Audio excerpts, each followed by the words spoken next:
Hi, everyone, and welcome to the Lord of the Rings Nerd Out COVID-19 charity fundraiser by Cameo.com. Lovely to see you all here. We are joined by Sean Astin. Oh, by the way, I played Rosie Cotton in Lord of the Rings. We are joined by Sean Astin, who played Samwise Gamgee, and Dominic Monaghan, who played Mary Brandybuck. It is so great to have you guys here with all of us online. How are you going? It's so good to see you. But you haven't changed a bit, Sarah. You look the same.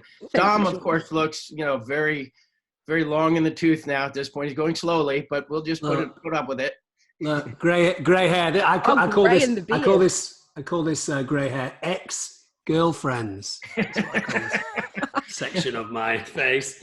I call this children. Sarah, you do look exactly the same. It's crazy to have been frozen in time from those movies to now. It's such a compliment to you. Well, I just love the fact that even though it's been 21 years since we all started filming, the fact that, the movies live on. It's awesome. Yeah. I was saying to Billy and I might do this in the next couple of weeks. We're not the most technically savvy people in the world, so how we work it out, we're not sure. But we had said possibly us watching Lord of the Rings from a remote location and having people tune in at the same time, watching us watch Lord of the Rings whilst they do the same thing might be a good idea, simply because some of those messages in Lord of the Rings, that one person can make a huge difference to keep going, to persevere, to believe in hope, things like that. I think these messages are really helping people through this challenging time that we all find ourselves in. I was talking to somebody yesterday and I was trying to work out if the virus could be Sauron, or Sauron could represent the virus in some way. Tolkien was so clear in his letters about how that Sauron was not a metaphor for Hitler, which I always thought was ridiculous. Like, he was writing during the Second World War. He clearly feels like it, but he was adamant about that, and I struggle with it. But now, I was just wondering, like, is it, you have to try and muster all of your mental, emotional, and physical energy to cope with what's going on right now, and that's as you defeat the virus. I don't know. I think obviously Sean and I are very excited to be answering all manner of questions from so many people, which Sarah, I'm sure you have a nice enough list at this point. But I am interested to ask both of you guys, before we begin, about Lord of the Rings specific stuff. When this all kicked in, and now we're in a place of probably being in some way comfortable with what's happening, what are the tools that you guys have implemented into your life that have worked, and what are the things that you've left behind that don't seem to serve you right now? Because I've made some massive changes. I don't know what it's like in New Zealand. Like, how did you guys do a full lockdown right away? I know we did. We had, I think we locked down when we had, I don't know how many cases it was. We've only had 11 deaths. We'd had no deaths. I think we had, I don't know, it might have been 20 cases, and we went into full lockdown, and we're still in lockdown. So you guys did fantastically well. We haven't been out. I was thinking about the things I haven't used for like the last month. My sunglasses, the car keys, my wallet. I have not used my wallet in a month. We find out on Monday if we're going to go down to level 3, but that will still mean kids are going to be staying at home. Essential services and safe services will potentially be what will start on Wednesday for maybe 2 weeks. But yeah, I mean, it's great that we've only had the 11. I mean, it's sad that we've had deaths at all, but we've only had 11 so far. And very, very few cases. So I'm here at home with my wife, Christine, and our 2 younger daughters, Elizabeth and Bella. Allie, our oldest daughter, who was in our scene together at the end of the third movie, she's 23 now, and she's in an apartment on the other side of town, and she's alone in her apartment. So she's had it, I think, the worst of anybody. But they all 4 of them have asthma, pretty strong asthma, and so they are, they're very worried. Our protocols for interacting with other people are kind of on the extreme side of paranoid. But the one thing, the aside from realizing that Zoom is like, I don't know, I'm busier now doing Zoom meetings and things than I've ever been in my life doing anything else. But the backyard, going in the backyard and getting sun is, I don't know if I'm a formal sun worshiper at this point, but I really aside from all the things that we do, we have dinner together every night, which is, a lot of times before we didn't do that. We didn't have that ritual, and now we do. And that's pretty sacred. But going out in the sun is just, and so it rained for 4 or 5 days, and we're like, my sun salutations are over. But that's the one real thing that I can think of. Getting outside. Yeah. Hey, I just want to jump in here and just add in a quick reminder to everybody that while you're watching, you can donate to the COVID-19 Relief Fund by clicking the link in the description or by going to cameo.com. And all purchases will support COVID-19 relief charities, as indicated on the website. Right, well, I reckon it's about time to get into some questions about Lord of the Rings. So sit back and I'll fire through the first one. So it's been almost 20 years since The Fellowship of the Ring was released in theatres across the globe, which was in December the 19th, 2001, and has really stood the test of time. What does this milestone mean to you guys, given that Lord of the Rings has become one of the greatest and most influential film series ever made? I'll address this first? to Sean. Sure. I saw Dom grit his teeth like, Yeah, I can run with that one. I'm sure Sean and I will both have answers to that question. Peter Jackson told us when we were making the films, and certainly when we were doing press for the films, that this was going to be something that he would never experience again. And I was 23 by the time we were doing press, and maybe it was my age or maybe it was just the state of mind that I had at that point. But I remember kind of just having that roll off my back. Yeah, okay, Pete, fine. Yeah, I mean, I'll do another great movie like this. I'll be involved in another epic movie like this at some point in my life. The further I've got away from it, and maybe the further we've all got away from it, the more significant those things that film has become. I mean, it is a milestone in film history, is something that people continue to mention. The fact that I've been involved with it is obviously something that I'm so proud of. I think we were just saying just before we started this thing that potentially some of the major themes in this film are not only helpful to us to bring us some hope, like, one person can make a huge difference and believe in the goodness of people and that you must carry on and things like that. But like Sean had said, things like the character of Sauron or the character of evil in the Lord of the Rings books and the Lord of the Rings films might represent some of the paranoia and some of the fear that we have right now. So it speaks to where we're at, and the fact that we were so heavily involved with it is something that just brings me great pride. It also ages me 20 years, so that terrifies me. Yeah. I mean, 20 years, just wow. That is, I don't know. I think one of the things that I love is that the films still hold up. I haven't watched them very much over the last 10 years, a few times maybe. I don't know if I've watched them all the way through ever at least in the last decade. But what I see, the special effects and the performances, but just the scale of it, and it just, to me, it still can transport you. And so for 20 years, I mean, a lot of the other things that I've done, things that were popular, we were talking about Goonies before we came on, Goonies is so great in so many ways. It's kitsch. It's like it's in a time capsule. It's like cracking the seal on tennis balls. You're like, oh, that's 1985, and but Lord of the Rings is timeless. I mean, it really, that's my feeling, and it makes me, because there's been so many technological advances. Gollum was the start of something, a whole way of doing CG, motion control and all that. And that was at the very beginning stages. And so it's a little, yeah, I mean, pride is really the word that Tom said that you have to live with. I'm proud of it. And, Ali, it just blows my mind that you said 23, because I was 29 when we started making it. And I don't know, to me, we were all the same age. I didn't think of you as 10 years. I mean, Elijah was 10 years younger than I was. And I remember thinking that, but then as you went along, it's like it all felt like this. I regressed. You guys matured and I regressed over the course of it. But Ali, who was there with us the whole time we were just talking about, is your age, is now, she's 23. She's the same age now as you were when you started doing press for it. And that, That's amazing.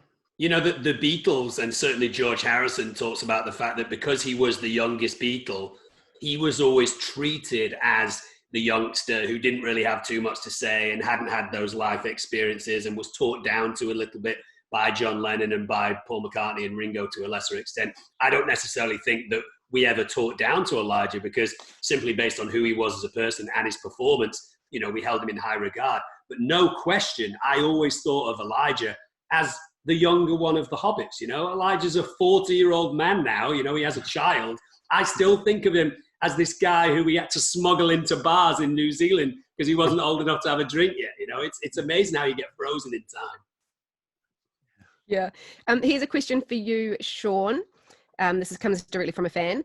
How did you feel about the iconic "But I Can Carry You" scene, which was shot very early on, and having to keep it and your performance a secret? It was Oscar worthy. Nice. Thank you for that. Okay, just going back on a lot of people talk to me about the two towers, the end of the two towers. I can't carry, there's some good left in this world. So I'm trying to think of, well, that moment, the moment of I can't carry it for you, but I can't carry you, that was in, now, for those of you here who are, well, we're allowed to curse here. This is not a curse word, but it sounds like a curse word, but it's not a curse word, but it sounds like a curse word. It's WHA in New Zealand, in Maori is So we were filming in Whakapapa. Was the name is the name of the, right? That's the name of the town where we were. And we were filming on Mount Ruapehu, and that mountain, you know, is a living, breathing, shaking volcano. And I don't know, it was it was a sacred experience. I could tell stories about it that would go on. I mean, I could talk for an hour about that moment, but it really was a moment of divinity or something. It was a spiritual awakening for me, and just to have Elijah there, and Peter cried, and Peter was pretty stoic. Peter Jackson was pretty stoic. He had a great, you know, cheeky sense of humor, or has, and was really, you know, and so clever and smart, and you know, kind of an epic personality. But I don't think I had experienced him emotional before that. And when we were in the middle of this, you know, the scene doing it, he came around, and I was waiting for, you know, whatever the direction was going to be, and he had tears streaming down his face. And then I got so excited. You know, I was like, can we do it again? Can we do it again? Like, I wanted to make him feel that more, you know. So it was, and then, you know, I think the sun had gone down. It was too dark to film anymore. The crew had left, but I wouldn't let Elijah up. I just kept wanting to do it over and over again, mostly because it was dialogue, and Sam doesn't have that much dialogue. So I wanted to keep doing it. Nice, thank you. Here's one for you, Dom. How long did you take to recover from the tree bed scenes in regards to the bike seats? How do you feel about the scene that was deleted where you're holding Pippin in your arms during the Battle of the Black Gate? That someone always wanted to know what happened there. Yeah, when you're making a huge picture like that, so much is going to get left on the cutting room floor. It's just something you have to get used to as an actor, you know, kind of lose any sense of pride over your performance, because it's going to be up to the director as to what gets left in and what doesn't get left in. I was talking to JJ last night about something that we shot for Star Wars that didn't end up in Star Wars, and JJ said, look, it was a fantastic scene. I really wanted it to be in the film. We just couldn't make it work. It's not a personal thing, and you have to get rid of all those kind of personal feelings about it. So I think, to talk about the tree bed thing, the fact that I was with Billy was the saving grace there. I mean, obviously Billy and I were very tight. If it had been just me, I think I would have really struggled. It was a second unit shoot, which meant that Peter wasn't there that much. Sometimes he'd come in, check out what we were doing, and then leave, and usually go work with Sean and Elijah because they were doing different things. But for us, we were being directed by Rick Porras for a lot of it. Barry Osborne, the producer of Lord of the Rings, was there too. We were about, I don't know, somewhere between 15 and 20 foot up this animatronic tree. And we very quickly realized that to come down, because we were strapped in for safety reasons, to come down took us a few minutes, and then to get back up took us a few minutes. So we eventually just said, just leave us up here. People would go take breaks. People would bring us our lunch up there. It was kind of misery coupled with company. So we just kind of got on with it. And we really didn't know what it was going to look like, because all it was at that point was this model that did this. And I remember Billy and I thinking, if that's what it does in the film, this whole sequence could go away, because it really wasn't great. Obviously, that was a model for what it's ultimately going to do, which is that coupled with a whole bunch more movement. So that was certainly tough, but it was Billy that saved me in that situation. And then what was the other part of the question? Oh, the Billy scene. Yeah, we reshot that sequence to have Billy find me unconscious. I think Pete was looking for a slightly higher emotional moment, and to have Pippin find me and ultimately think maybe Mary's died felt like, I think, more of an emotional peak for Pete and possibly the audience than the way that it was originally shot. So many of those things are now a blur, because the stuff that didn't end up in the movie has almost disappeared from my brain. I just don't remember. Mm. I remember walking by where they were doing Treebeard and looking up at them and thinking, huh, wow, look at them up there. It's agony. Agony. What are some of the funniest memories that you guys have from the time of filming? Asking Dom what a funny memory is like asking, like, what grain of sand is your favorite when you walk on the beach? I mean, so much of that is probably, you know, we have a circle of trust between the actors and between the crew, where a lot of the funny moments are things that we have to keep to ourselves, because it might not be appropriate to talk about them. I mean, in terms of things that we can talk about, I hold very dear the first day of filming, which was myself, Sean Astin, Elijah Wood, and Billy Boyd. I think it was very specifically engineered by Pete that he wanted the Hobbits to start the shoot, and he wanted at least 10 days or 2 weeks of strict Hobbit work before he brought in Ian McKellen and Orlando and John Rhys Davies and Viggo to try and create that nucleus. And on that first day, we were falling down the hill and then realizing that we were on the road and the Black Riders were coming our way. And whether it was my naivety or whether it was because we had been lulled into a real sense of security with all of these rehearsals, we were just goofing off, having fun, enjoying ourselves, laughing and joking. This is now a classic story that people know about, but in one of the falls down onto the ground, Elijah accidentally let go of a little bit of flatulence, which became kind of a half an hour laugh-a-thon at his expense. So I remember that. There's you'll of course you'll remember this, but Billy and I talk about this when we do panels and stuff. You and Billy were merciless with me with your mind reading game. They had the game where they could telepathically identify objects with each other, and to this day I think it's real, because I was begging them, pleading with them, please, it's too hard, I need to know, and they felt badly for me that they that I didn't have the power and that they couldn't explain it well enough to me. So I still carry a lot of resentment about that, and I'm bitter, so we probably shouldn't talk about it. What did you up? Sorry, but the life imitating art thing of projects and great projects is something that happens. And I think obviously in the books and in the movies, Sam has such a strong loyalty to Frodo that is his guy.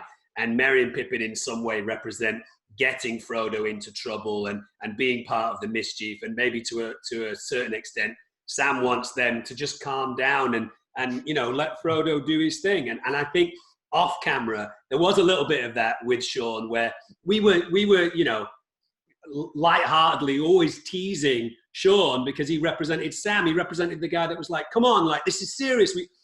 Sam's character, this is serious. We're in trouble here. We got to do stuff. And Merry and Pippin are grabbing mushrooms and carrots and having fun, and it's all fun and games until it's not fun and games, So I think the life imitating art thing was huge on that movie. Yeah. Hey, Sean, I've got a photograph here of behind the scenes that I thought oh back my in the God. day. Baby Frodo. You've not changed either, Sean. No, Looking pretty similar there. Oh no! Wow, that's But it's incredible, like how long ago it was, and yet how it doesn't feel that long ago. no, it doesn't. I think that's a function of I hope that's true. If we're lucky enough to live another 20 years or 40 years, that I hope it's the same. Well, I wonder if maybe being involved in a film that the public doesn't allow to die also, keeps that myth alive. If you're involved in a film that came and went from the cinemas and people don't tend to talk about it, but I subscribe to a lot of film, movie, DVD podcasts, and very often they mention Lord of the Rings as a piece of pop culture, and I think that thing makes it feel so current, so recent. Well, I think that with everybody being in lockdown at the moment, a lot of people will be watching those movies, the extended versions probably, all the way through, because it's going to take a fair bit of time. I've been hearing that. The now we've got a few more minutes, guys. So Sean?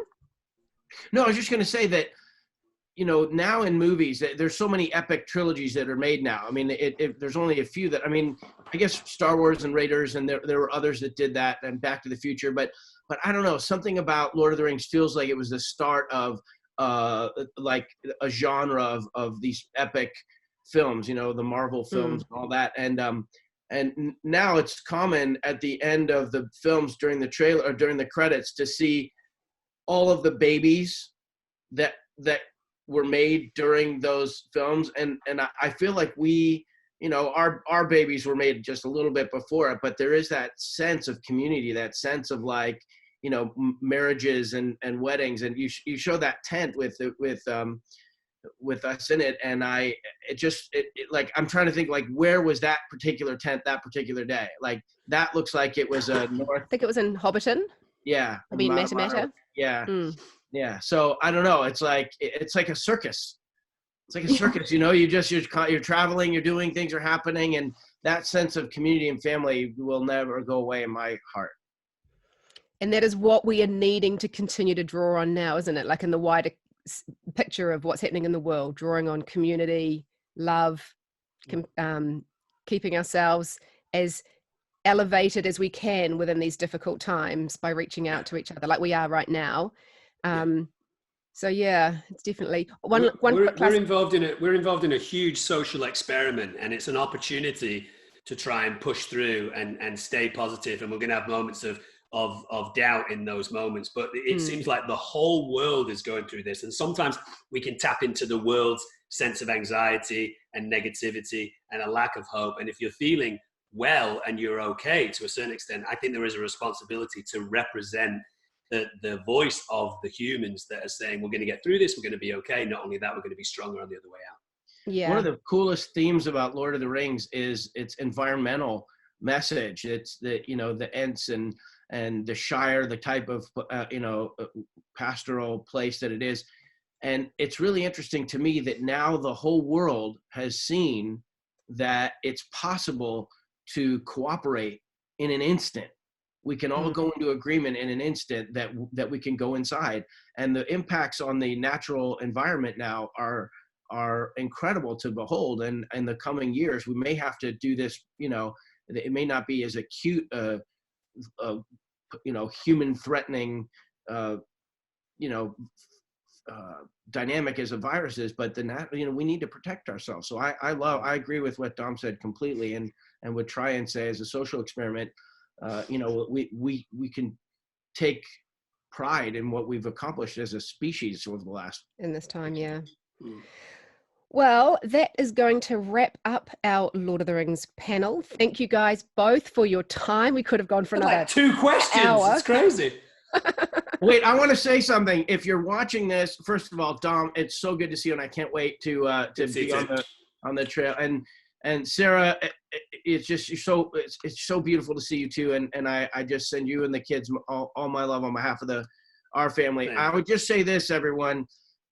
Ernie Hudson and Frakes and the people who are right before us and whoever's coming after us, we're all competing to raise the most money. A Cameo is trying to raise $1 million for the Cameo Cares charities. And I know they're going to be able to look at the metrics of who raised the most money. So if you're a Lord of the Rings fan and you appreciate what we said, please go and book cameos or do whatever they say to do for things. Because I want to be able to carry Dom up a hill and say we did the most. Thank you, Sean. I'd love it to carry me up a hill. Thank you very, very much, everybody. Hey, look, and also everyone who's watching, we send you lots of love. As we say in New Zealand, kia kaha. It means be strong. All the best for the coming weeks, months, who knows how long this is going to go for. So we say farewell to Sean and Dom. Kia kaha. Kia kaha. Next up, we'll do it again. Yeah, we will. And next up, we have on Cameo Cares, we'll be joined by some of your favorite wrestling superstars. So stay tuned. And don't forget, if you haven't already donated, then there's the link in the description, or you can purchase from cameo.com, where once again, all proceeds are going to the COVID-19 Relief Fund. Go well, everybody. Bye. Bye.